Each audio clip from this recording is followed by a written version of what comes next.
On va passer à l'actualité des sciences avec Laurence Beauvillard. En 1900, sachez qu'un peu moins de 20% de la population mondiale habitait en ville. Eh bien, aujourd'hui, 50% de la population est citadine et cette croissance pourrait atteindre 60% en 2030. Et Laurence Beauvillard s'est rendue à Grenoble où des chercheurs ont réfléchi sur ce à quoi pourraient ressembler nos cités de demain. Regardez.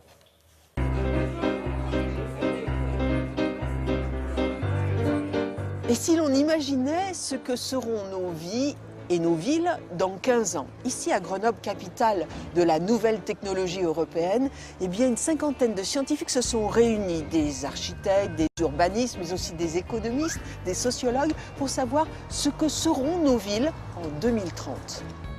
On a élaboré en fait 4 scénarios. Planet City, c'est un scénario de ville dans lequel le pouvoir politique local est plutôt faible. Donc c'est plutôt des institutions comme l'Europe ou l'ONU qui vont donner des décisions. La population veut bien vivre et est proche de la nature. Planet City, c'est la ville hyper connectée qui tourne 24 heures sur 24. Les voitures sont sans chauffeur. De chez soi, on parle avec le monde entier, le télétravail est à la mode. Les meubles, les tapisseries se sont transformés en murs d'images. C'est un scénario dans lequel les avantages vont être le fait de pouvoir être un peu insouciant, d'avoir une prise en charge par la technologie autour de nous, une vie comme on l'entend, 24 heures sur 24. L'inconvénient, c'est qu'on est constamment sous contrôle, ça peut tomber sur du Big Brother. Dans Castle City, le pouvoir politique local est plutôt fort, avec une recherche et développement économique. Donc on va se retrouver avec une ville qui va tout faire pour que ses habitants soient compétitifs sur la scène internationale.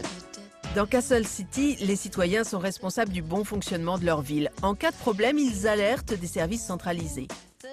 Les appartements sont conçus comme des ruches urbaines qui se modulent suivant la taille de la famille.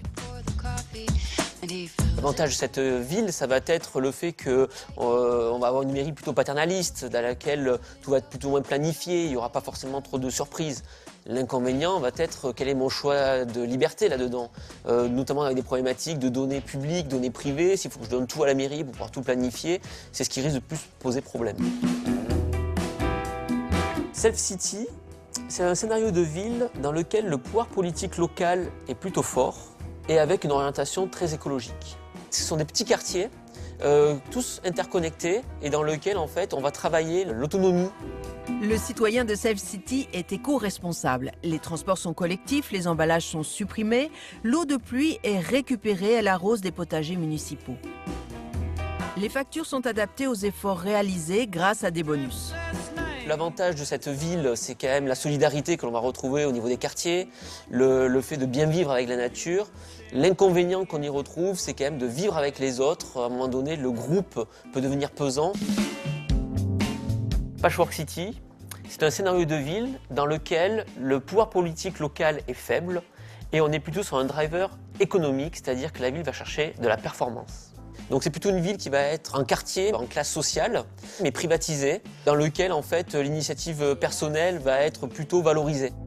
Dans Patchwork City, des services sont mutualisés au sein des quartiers riches et moins riches. Certains habitants ont accès aux soins médicaux directement, d'autres seront connectés via des objets fournis par les assurances à des plateformes de diagnostic. C'est un système qui est plutôt inégalitaire en effet. On se rend compte qu'en fait, on va avoir un mix de ces 4 scénarios de ville-là, avec un pouvoir politique local en Europe qui est quand même plutôt fort. Par contre, une dimension économique ou écologique qui dépendra des régions dans lesquelles s'intégrera ce territoire. 15 ans, c'est très court, mais aujourd'hui, entre la découverte d'une innovation technologique et son application, son usage au quotidien, le temps s'est considérablement raccourci. On nous propose aujourd'hui de multiples applications. Et le but de ces chercheurs grenoblois, c'est d'anticiper des excès dans lesquels nous n'aimerions pas tomber. Merci Laurence.